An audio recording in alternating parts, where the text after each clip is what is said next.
হলো পাঁচমিশালি চচ্চড়ি, একটা নিরামিষি, মুগের ডাল আর মুসুরির ডাল মিক্স করে একটা ডাল করেছি। রবিবারে মাংস আনিনি।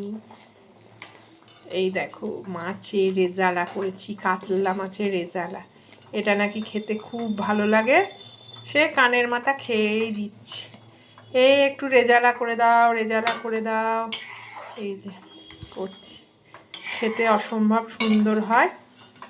বলছে মাংস করে না দিলে না দেবা, আমাকে রেজালা করে দিতে হবে।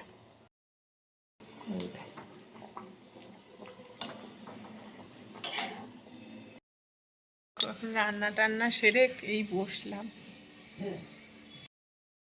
ও মাছের রেজালাটা লাস্টে যারা ঘি খেতে ভালোবাসে, ঘি আমি দিই না, আমুল বাটার। এই দেখো এরকম টেস্টি টেস্টি হয়েছে।